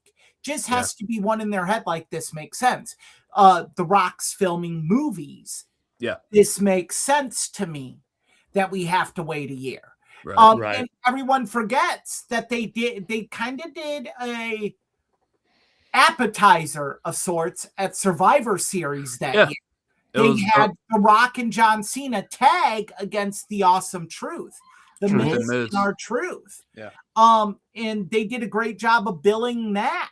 And so that like you could tell that the embers were starting to cool a little bit on that match, and that just rekindled it. So they did a great job with that. Yeah. And they did. I mean, we're talking about the Raw after Mania. I think we would be remiss if we didn't bring up one of the greatest Money in the Bank cash-ins of all time. It's not my favorite, but Dolph Ziggler cashing in his Money in the Bank briefcase in 2013. The crowd loses their minds because it is what everybody in that moment wants to see. They want to see Dolph Ziggler finally get the ball that he should have gotten already. And then 2 weeks later, he gets a severe concussion. And kills the entire run pretty much, unfortunately. But that moment in a box, incredible. It's an incredible moment. And he was a heel, but the crowd was with him. It turned him babyface because of the crowd. They wanted him. Another Raw moment, and I can't believe neither one of you brought this up, so I get to the rebirth of D-Generation X. Oh yeah. Yep. In 2006, right? No. 1998. Oh, with X-Pac. Sorry. Yup. I was thinking of that's true. I was thinking of Shawn and Triple H. Because the thing is that DX doesn't take off if Triple H doesn't knock that promo out of the park. Right. And he did. He did. And then you need an Xbox promo to follow it up. Yeah. And he did. And that to me was, everyone says, oh, it was Triple H became a main event star when he the ladder match at SummerSlam a few months down the road. That's a great with The match. Rock at Madison Square Garden for the IC title. That's a great match. He became a main event star that night. That is when you looked at Triple H way differently. Yeah. And, and a lot of people say too that was a turning point in the Monday Night War as well. Yeah. X-Pac coming back. And DX was hot. DX was super hot. Yep. And then you had the New Age Outlaws join DX later that night. Yeah. Yep. And it was like, wow, you had four that were at best, no offense to them, mid-carders. Yeah. Become main eventers. Yeah. Yep. In a 2-hour window. Yep. It was well done. It was very well done. And it all started with Triple H. And look, do I think there's a lot of people that say, Shawn has never said this, that Shawn took exception to that promo. Really? Right. I've never heard that. Bruce has mentioned it. That I've heard that. Yeah. Triple H saying, Shawn, you dropped the ball and all that. Yeah. Like dropping the baggage and stuff like that. Yeah. But I think that's what made it real, because I think Hunter really spoke out of frustration with that promo. Yeah, because I have been taking care of your drunk, drug-addicted ass for a year. Because think about it, when DX was just Shawn Michaels and Triple H, it was looked at as Shawn Michaels' group. It wasn't they were not seen as equals because it was Shawn Michaels, and Shawn Michaels was one of the top guys at the time. He had the WWE title. No one was really looking for Triple H, and I can see how that could piss him off in ways. It's one of those things that sometimes you just got to take your foot, and if that window isn't open, you got to kick that window open. Yeah. You got to break that glass and just crawl through. And that's what Triple H did that night.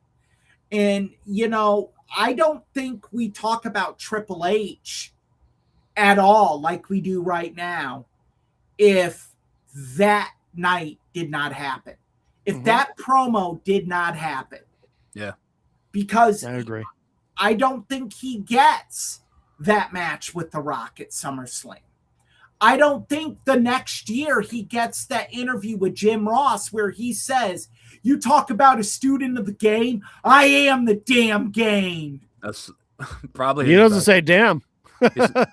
Probably his best promo of all time, if we're being honest. And I was there live for Triple H's first title win. Oh, you were? Ames, Iowa. Yeah. The night after SummerSlam 99. Oh, okay. Yup. They had Mankind win the triple threat the night before. The triple threat with Jesse Ventura as the guest referee. Yeah. And then the next night, Triple H got a rematch and won at Iowa State University, Hilton Coliseum. I was in the risers, like in between the floor and the nosebleeds. And had football practice at 5:30 the next morning. Yeah, that was in the days when they were hot-shotting the title, which I didn't like. But I mean, well, I agree with it in that situation mainly because I got to see something totally cool. Well, Triple H should have just won the triple threat. But Right. everyone I agree. expected that. Yeah. So I I get why they Yeah. didn't do it, but it diminished Mankind because Yeah. none of his title reigns were particularly long. Yeah, Not he really. was. Well, he was kind of a victim of that, like because Oh, yeah. he became champion during that time where Vince was hot shotting the title. Like, Well, just, because you also had to keep up with WCW. I know, I Yeah, understand why. I hated it, but I get it. It's looking back, we can say it's stupid, Yeah. but in the moment, No, I know. thought it was fucking cool because you never knew what would happen on a Monday night. Right. And that was the appeal.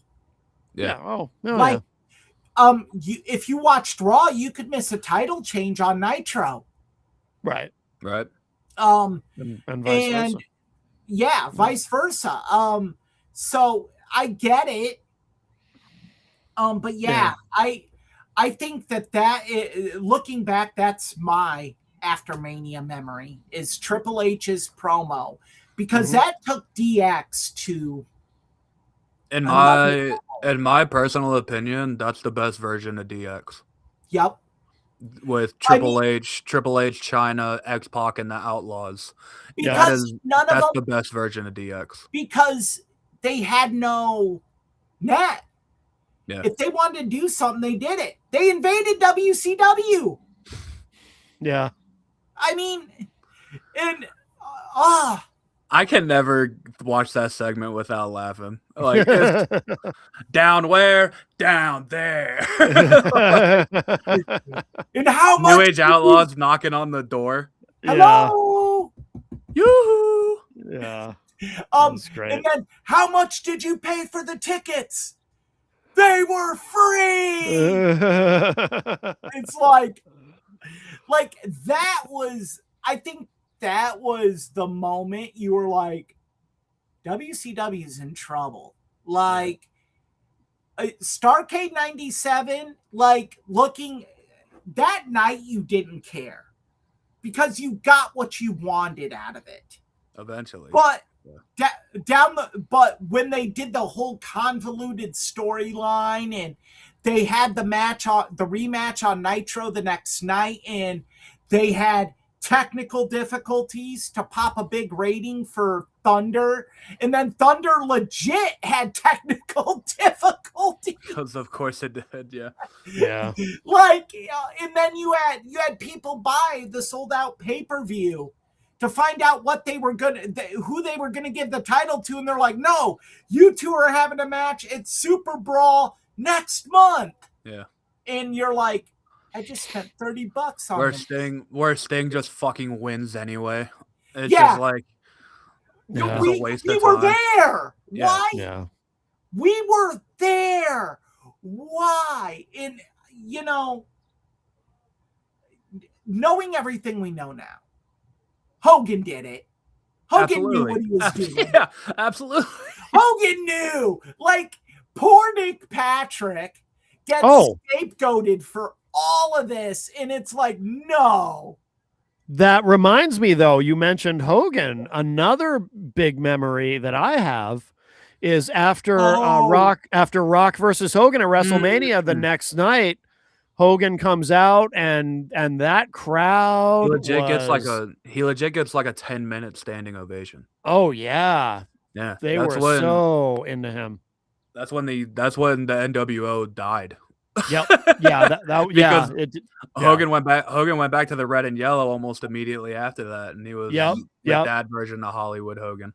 But yeah, that was huge. Yeah, that 10-minute ovation, and they just, that Toronto crowd, whew, they were hot for Hogan. They were, oh my goodness.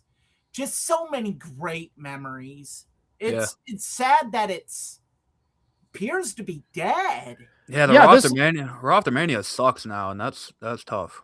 Yeah, this last one, it just felt like a regular episode I of mean, Raw. they Nothing had special some- about it at all. They had like some debuts, like Sol Ruka debuted or the Street Profits return. Oh yeah, yeah. But there was no like big Yeah. moment. I mean, There was and then no like Road and- Warrior pop. no, and then you Right. have like, and then you announce debuts for next week. It's like, hey, Joe Hendry's on Raw, but you see him next week, or hey, tune into into Friday night when Ricky Tony's- Saints debuts. yeah, Ricky It's like- Saints debuts. It's like, how about we get that on this show? Like, Yeah, what are we like, doing? Right. Here. This is Yeah. the biggest Raw of the year, and like, what are you doing? Like, we get a promo with CM Punk and Cody that like kind of Yeah, kind has of went messy. nowhere. Yeah, like Roman and Jacob was nice, but like it was just a normal ass Raw segment, and it was like, Yeah. it's kind of lame now, and it's been that way for a few years now, and Yeah. that's I brutal. would say since Brock Lesnar's return, it's been that way. I mean, the one after 30, I think That's a good one with that's a good one with Warriors promo, and yeah, I think yeah, that was the last must Brian. You have Brian, versus Triple H for the Yeah. championship in the main and event. then The Oh, the yeah. turns. the Authority comes in, and then the Shield turns babyface, and then just a shot of the Shield doing the fist, and then Brian doing the yes on the top rope with everyone Yeah. in the arena doing it with him. Like, that was hot. Yeah, that was Uh, yeah. But yeah, outside of like a few years, like we mentioned, like with Enzo and Cass debuting, or like other NXT debuts like that, I mean, the Raw after Mania is just a normal Raw now. Yeah, And it's that- went the way of the dodo. yeah, it sucks. No And PKO. I remember, do you guys remember the Raw after Mania for Mania 39? When it was like it was confirmed that Vince hadn't fully left yet. And it was Oh. basically like that Raw was ran by Vince, and Oh, you yeah. had Cody asking for a rematch, and then it was like, hey, you can get a rematch if you beat Roman and Solo in a tag match, but you have to find a partner. And on top of that, the partner you choose can no longer challenge Roman for the belt.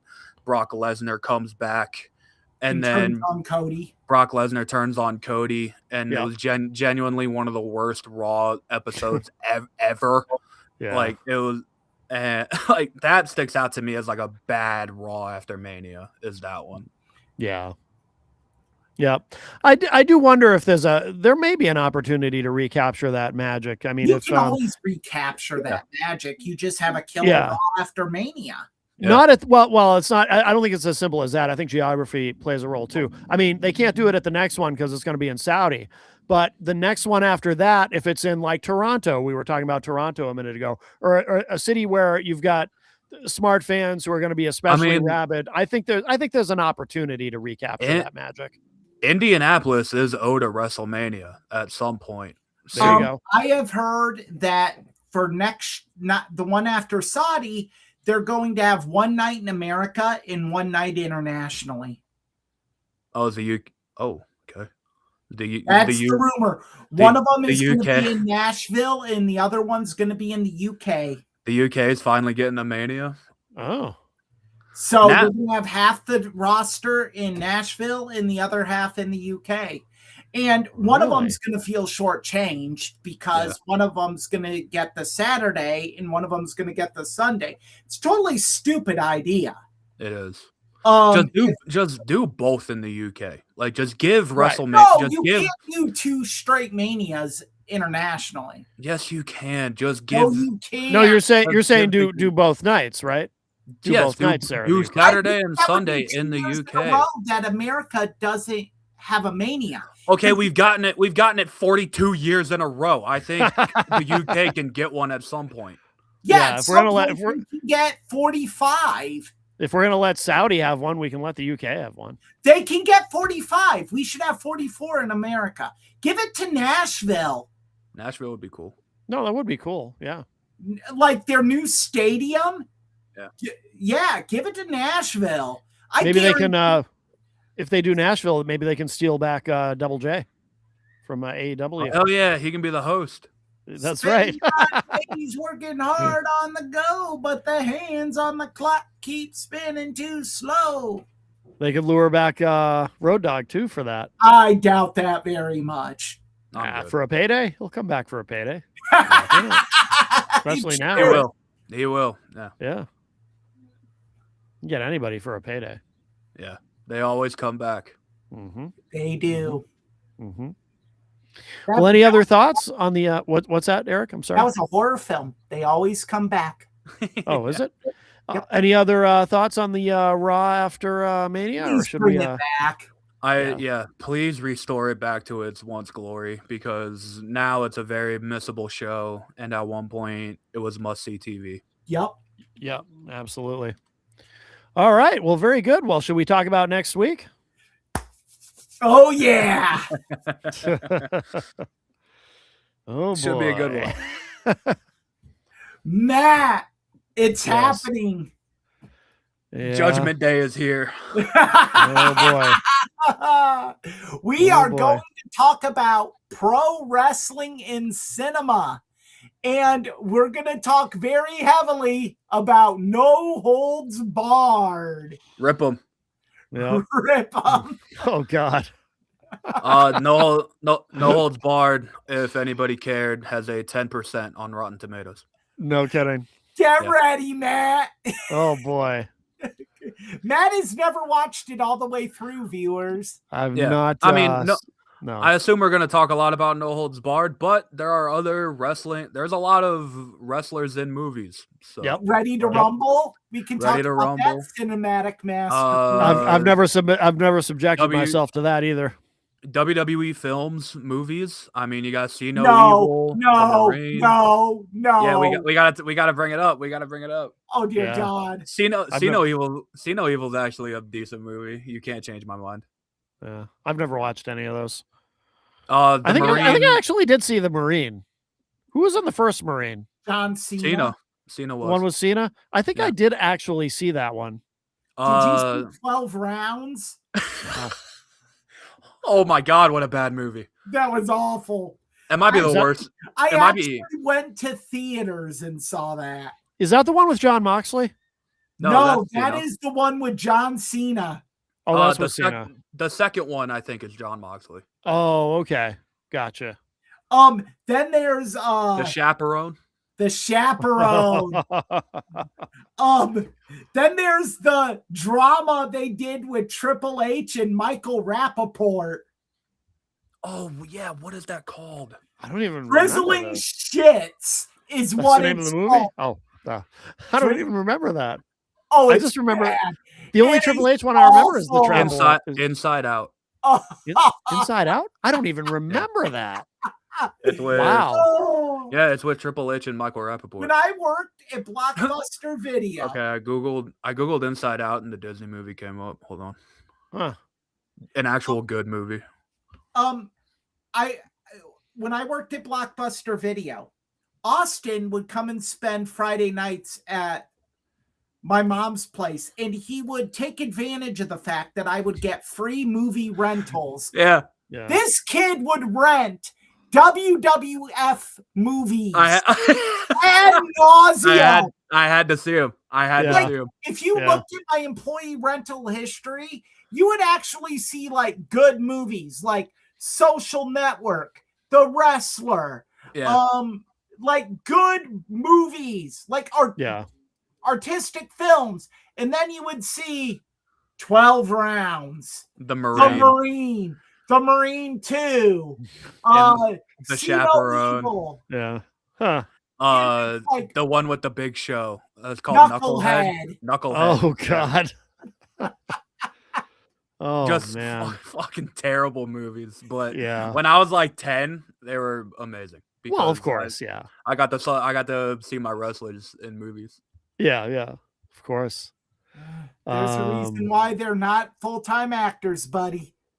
There's a reason why they don't do WWE films anymore. Oh, and then there's a great film, of course. They Live.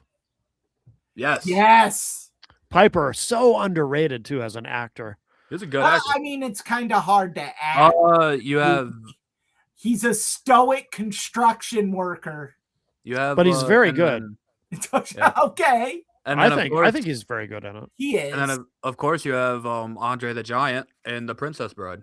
Oh, that's right. Yep. Yeah, That's right. Jenny, one of Jenny's favorite movies. it's Yeah. a great, Jenny's it's a favorite great, movie. great movie. Piper did a couple movies with Billy Blanks. One was called Tough and Deadly, and I forget what the other one's called. One of them, I can't remember which one it was, but one of them I thought for a B action movie was actually not bad. Kurt Angle's done a bunch of straight to video movies. Has he? Yeah. Wrestlers versus zombies. Then we can talk about China's movies. Oh no. Oh, I don't want to think about China's movies. One Night in China. I don't even want to know that it exists. It does exist. I know it does. Pac. I'm aware. I watched it with Samoa Joe. Oh, that's right. And I mean, that story. we can basically like talk about how like wrestlers, they were once wrestlers, but now they're full on actors. You know, you got talk about how Hulk Hogan discovered the Undertaker on the set of Suburban Commando. Yeah. You know, you got the big three. Already been hired by WWE. And you always got the big three wrestlers turn actors. You got John Cena, The Rock, and Batista. So we can talk about that. Yeah, a lot to talk about. Definitely. It's a big subject. So that'll be next week. That'll be the main event on Tough Bumps. And no excuses, Matt. You have to watch No Holds Barred. I will do it. I will commit to it. It's probably not even that long. I'm sure it comes in around 9 like an hour, at most. It's like an hour and a half. Yeah. Yeah, it's a little over 90. Oh wait, I don't even think it's 90. I think it's like 88. It is. It's an hour and 33 minutes. Okay. Now, probably because 2 hours with ads. Can I cheat a little bit because I think I got to the part with no, the Dookie. You have to watch. So can I pick it up there? No, beginning to end. Like he got to the Dookie part and was like, I can't do this. Yeah, no, you can't just start it at Dookie. You gotta go. You gotta gut through. If there's an opportunity when I go to play it, can I change the speed? Can I increase it? Matt, that's what I do with Crazy Joe's videos. We watch them. Matt, you gotta watch it all. Doing Crazy Joe's videos all wrong.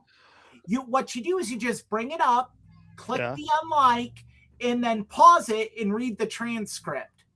Oh. Yeah, you don't even have to listen to him. Like anything bleeped out is something about fuck, cock, cunt, or some other slur that he commonly some racial uses. slur. Yeah. Yeah. All right. No, I will watch No Holds Barred. Maybe Jenny and I'll watch it tonight. Do not subject poor Jenny to this. Yeah, no, I shouldn't. She's gonna be going to DC. I'll watch it when she's not here. I can't unless she's curious. What's that? Maybe she is. Maybe she is. I can't even subject Vito to No Holds Barred. Yeah. I even remember the song "Life Gets Hard" because it's no holds barred. We can talk about No Holds Barred, the movie, the match. Oh yeah, the cage match. I think it was a cage. Yeah. Oh yeah, it was. I remember that. Even though I didn't get that far in the movie, I just remember that from the trailer. $9.95. You could get the match that was taped 2 months earlier at Superstars in the movie on pay-per-view. Good Lord. Wow. He had to make his money back somehow. I know. Live homework. All right. That's fair. Well, very good. Well, so Eric, where should people find you? You can find me at, of course, theirishtribune.com. Thank you for not saying the triple W. I appreciate it. No problem. I will have a column posted this week on jealousy against Notre Dame. Ah, okay. And Austin fully agrees with me on that. You can find me on TikTok at Pilcher's Point, Instagram at Pilcher's Point, or X at Eric.PilcherIT. and on Facebook at Eric Pilcher. And Okay. Austin can tell you why he agrees with me that everyone's jealous of Notre Dame. No. No. All right. Fair enough. I'm on Twitter or X or whatever you want to call it. I just talk about what's going on in my life, what I'm watching, what I'm listening to, what I'm doing. If you care, just search up my name and you will probably follow, and you can probably find me. So follow me if you want. All right, very good. And easiest way to find me is at mattconnerton.com, and there's links there to all my socials, etc. But thank you, everybody. Make sure to like and subscribe if you're watching this on YouTube, or subscribe on your favorite podcast platform of choice. And I guess that's it. Episode 45, Tough Bumps in the book. Tough All right. Bumps, where we do everything digitally and don't need a tape deck. Correct. There will never be a tape deck on, unless Never. it's being used as a foreign object. Yes. Never be a tape deck on. I might Tough use it Bumps. to take out the final boss of Tough Bumps. Oh my. Teasing a turn. All right. Very good. All right. Bye, everybody. Bye.